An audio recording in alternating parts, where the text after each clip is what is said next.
नमस्कार। मार्केट इस समय ऑल टाइम हाई पर है और ऐसे में हर निवेशक के मन में एक ही सवाल है।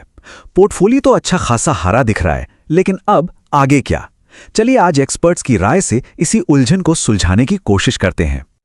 हाँ, यही तो वो मिलियन डॉलर सवाल है ना? जब चारों तरफ तेजी का माहौल हो तो सही फैसला लेना सबसे मुश्किल हो जाता है। क्या ये प्रॉफिट को घर ले जाने का सही वक्त है या फिर अभी पिक्चर बाकी है? तो चलिए सीधे मुद्दे पर आते हैं।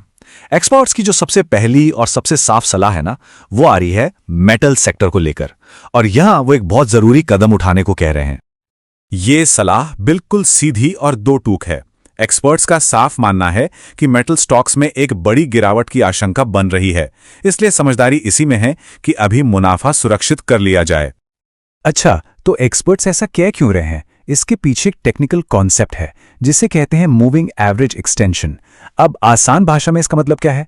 सोचिए, कोई स्टॉक अपनी औसत रफ्तार से बहुत ज्यादा तेजी से और बहुत दूर भाग गया है, तो जाहिर है उसके वापस अपनी औसत की तरफ लौटने की गुंजाइश बढ़ जाती है।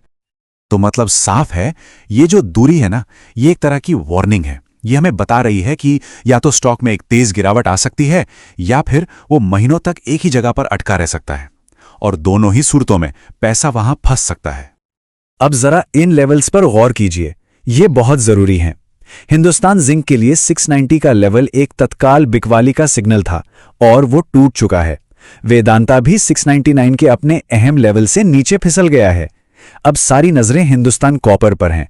ये अभी भी 699 पर टिका हुआ है, लेकिन अगर ये भी टूटता है तो ये पूरे सेक्टर के लिए एक बड़ी खतरे की घंटी होगी। ठीक है, तो प्रॉब्लम तो समझ आ गई कि मेटल्स में जोखिम है, पर इसका सोल्यूशन क्या है? सोल्यूशन है एक स्मार्ट स्ट्रैटेजी में जिससे बड़े बड़े फंड्स इस्तेमाल करते हैं, यानी कि सेक्टर रोटेशन।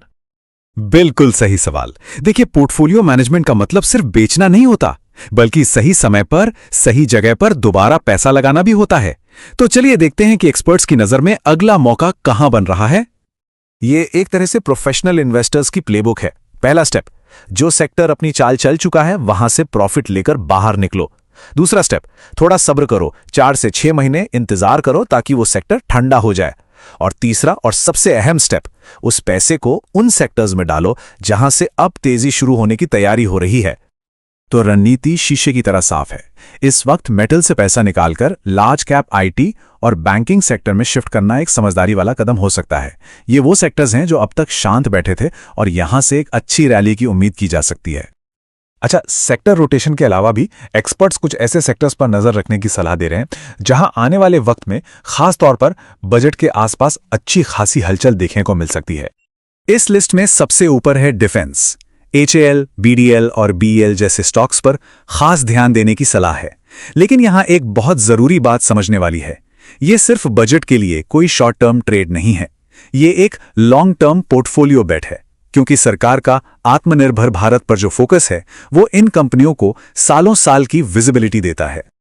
डिफेंस के बाद दूसरा बड़ा फोकस एरिया है रेलवे। यहां दो नाम उभर कर आ रहे हैं, RVNL और IRFC। इसे समझने का सबसे अच्छा तरीका यह है, एक कंपनी यानी RVNL रेलवे का इंफ्रास्ट्रक्चर बना रही है और दूसरी यानी IRFC उस विशाल प्रोजेक्ट के लिए पैसा दे रही है। ये दोनों मिलकर रेलवे के ग्रोथ की कहानी लिखते हैं। और इस बात को गांठ बांध लेना चाहिए, चाहे डिफेंस हो या रेलवे, ये सिर्फ बजट के होप ट्रेड्स नहीं है। यहां असली मोमेंटम किसी एक दिन की घोषणा से नहीं, बल्कि सरकार के साल भर चलने वाले कैपेक्स प्लान्स यानी खर्च की योजनाओं से आता है। इसलिए यहां नजरिया लंबा रखना जरूरी है। तो हमने स्टॉक्स और सेक्टर्स की बात कर ली, लेकिन इस पूरी बातचीत का जो सबसे बड़ा सबक है ना, वो किसी नंबर में नहीं बल्कि एक इन्वेस्टर की सोच में छिपा है।